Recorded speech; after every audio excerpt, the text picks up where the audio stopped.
Bienvenidos a este canal.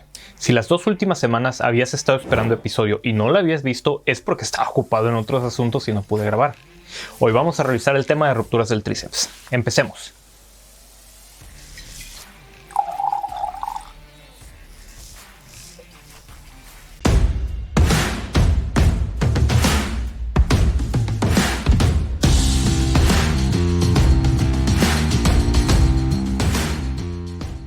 La ruptura distal del tendón del tríceps es rara y se encuentra entre las menos comunes de las lesiones del tendón reportadas, habiendo un predominio masculino de aproximadamente 2:1 en todos los grupos de edad.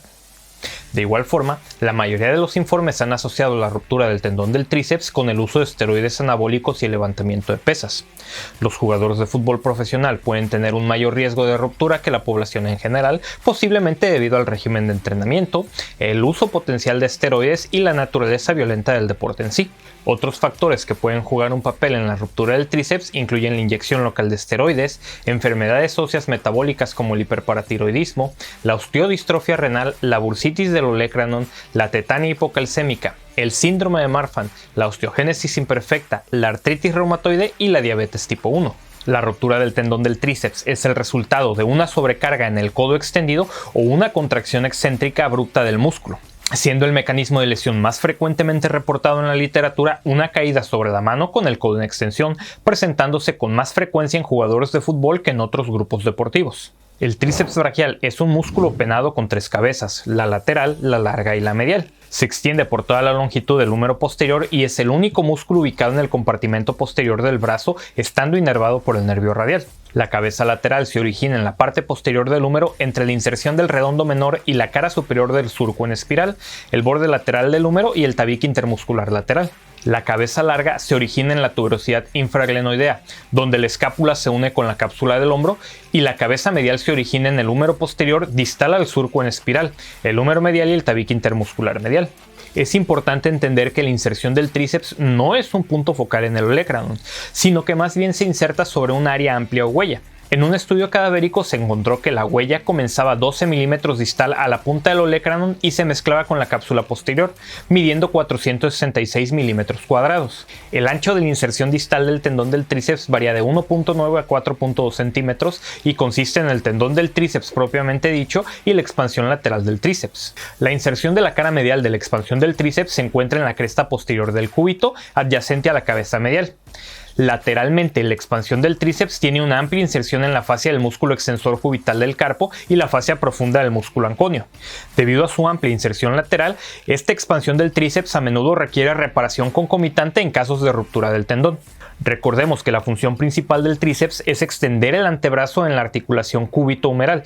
Sin embargo, debido a su origen en la tuberosidad infraglenoidea, se cree que la cabeza larga del tríceps también puede ayudar en la aducción y la extensión del brazo. También es importante señalar que la longitud general del músculo tendón del tríceps afecta críticamente su función motora, ya que estudios biomecánicos muestran que tan solo 2 centímetros de acortamiento entre el origen y la inserción provoca una pérdida del 40% de la fuerza de extensión. Los pacientes con ruptura del tendón del tríceps presentan dolor e hinchazón en la cara posterior del codo. El examen físico revela sensibilidad a la palpación, hinchazón y equimosis. Un defecto palpable proximal al olecranon también puede ser evidente y puede confirmar el diagnóstico clínico, aunque este defecto puede no ser palpable en la etapa aguda debido a la hinchazón y a la constitución corporal o el grado de ruptura. La incapacidad de extender activamente contra la resistencia es un signo de ruptura completa. Sin embargo, lo contrario no siempre es cierto. ¿A qué me refiero con esto? Que no todos los desgarros completos dan como resultado la incapacidad de extender activamente contra la resistencia. Es probable que este hallazgo sea secundario a una expansión lateral intacta o a un músculo anconio compensador. Por lo tanto, el diagnóstico de un desgarro de tríceps puede ser confuso. De hecho, un estudio mostró que casi el 50% de las rupturas agudas del tríceps fueron inicialmente mal diagnosticadas. En el contexto de los desgarros crónicos, las quejas más comunes son dolor y debilidad con la extensión. Se ha informado que una prueba de compresión de Thompson modificada, similar en ejecución a la realizada en el tendón de Aquiles, es una posible herramienta de diagnóstico clínico en estos casos. Durante esta prueba de extensión pasiva, el paciente se acuesta en decúbito prono con el codo en el borde de la mesa de exploración. Se permite que el antebrazo cuelgue sobre el borde de la mesa para que el codo se flexione 90 grados en una posición relajada y el examinador aprieta firmemente el músculo tríceps.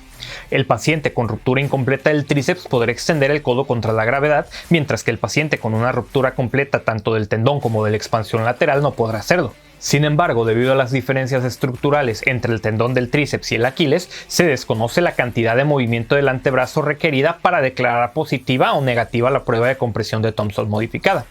Y la presencia de alguna extensión en esta prueba no descarta la posibilidad de ruptura completa del tendón propiamente dicho.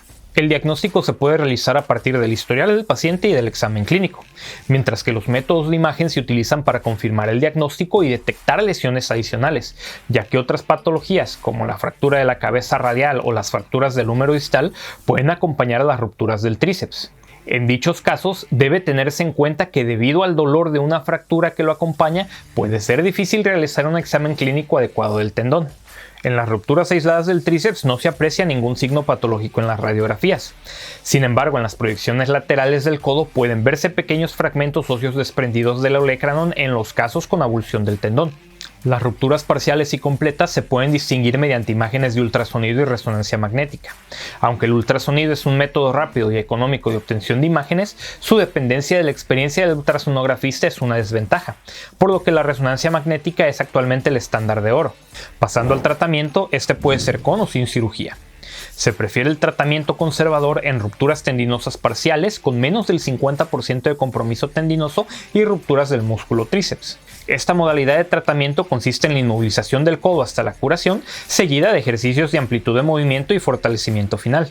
Después de la inmovilización con el codo en flexión de 30 grados mediante una férula o un aparato ortopédico durante 4 a 6 semanas, la flexión se aumenta gradualmente con un inmovilizador ortopédico de ángulo ajustable. El rango de movimiento completo se debe lograr dentro de las primeras 12 semanas y luego se introducen ejercicios para aumentar la fuerza de extensión, la cual debe lograrse entre 6 y 9 meses después del tratamiento. En contraste con este enfoque general, existen publicaciones que abogan por el tratamiento quirúrgico en las rupturas parciales, afirmando que el tratamiento conservador puede retrasar la reparación quirúrgica y dar lugar a la necesidad de procedimientos reconstructivos tardíos. En una serie de casos de Van Riet y colaboradores, no se pudo observar mejoría en 9 de 15 rupturas parciales de tríceps luego de un tratamiento conservador, y 6 casos de estos requirieron de reconstrucción. En rupturas completas, el tratamiento quirúrgico es el abordaje de elección, a menos que el paciente tenga un alto riesgo de tratamiento quirúrgico. El objetivo del tratamiento quirúrgico es la reparación primaria del tendón, la cual se recomienda preferentemente en rupturas parciales o rupturas agudas observadas en las últimas 3 semanas. La técnica de cruzado transóseo, la técnica del anclaje con suturas y recientemente la técnica del equivalente transóseo se encuentran entre los métodos preferidos de reparación primaria. El método reportado con mayor frecuencia en la literatura es el método de reparación del cruzado transóseo descrito por Ye.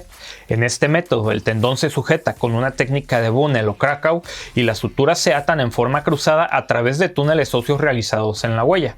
En la técnica de anclaje de sutura, que se prefiere con menos frecuencia, las suturas provenientes de anclas de 4.5 milímetros colocados en el centro de la huella se pasan a través del tendón y se anudan. La técnica de reparación equivalente transósea, descrita recientemente también por Ye y colaboradores, es similar a una reparación equivalente transósea de doble fila que se ha descrito para la reparación del manguito de los rotadores en el hombro. En esta técnica se colocan 2 anclas en el extremo proximal de la huella para formar la fila proximal, y la fila distal está formada por anclas sin nudos que fijan las suturas de las anclas proximales. En su estudio cadavérico, Ye y colaboradores compararon biomecánicamente estos 3 métodos de reparación. No hubo una diferencia significativa entre la carga al fallo y la carga máxima con estos 3 métodos. Sin embargo, el área de contacto lograda por la reparación equivalente transósea fue mayor y permitió menos movimiento relativo en el sitio de reparación durante la carga. Después de la reparación primaria, se mantiene el codo en inmovilización a 30 grados de flexión durante 2 semanas, después de las cuales se introducen ejercicios de rango de movimiento con el objetivo de lograr un rango de movimiento completo en la 6ª semana. Se permite la extensión activa 6 semanas después de la reparación y los ejercicios de fortalecimiento se inician en la semana 12, permitiendo el regreso a las actividades deportivas sin ninguna restricción al final del mes 5. Las complicaciones no son frecuentes tras el tratamiento quirúrgico de la ruptura del tríceps, siendo la complicación más frecuente las contracturas en flexión entre 5 y 20 grados que se presentan en el 10% de los casos. Debido al tejido subcutáneo delgado en el sitio de inserción del tendón, los problemas relacionados con la herida y las infecciones son complicaciones potenciales. Las rerupturas son raras después de la reparación primaria, pero de presentarse se pueden tratar con una reparación de revisión o mediante una reconstrucción. Y esto fue todo por este episodio. No se te olvide dejar tu pulgar arriba y suscribirte si aún no lo has hecho. Te recuerdo también que puedes dejar tus preguntas en los comentarios y haré lo posible para responderlas. También te recuerdo que puedes escuchar este programa en la plataforma de podcast que más te guste para que no gastes todos tus datos viendo videos. Aunque por otro lado es mejor que te los gastes viendo estos videos que algún video de TikTok todo chafa y mal producido. Yo soy Joel Galindo y me despido de ti recordándote que te portes mal, lo hagas bien y nos vemos hasta la próxima.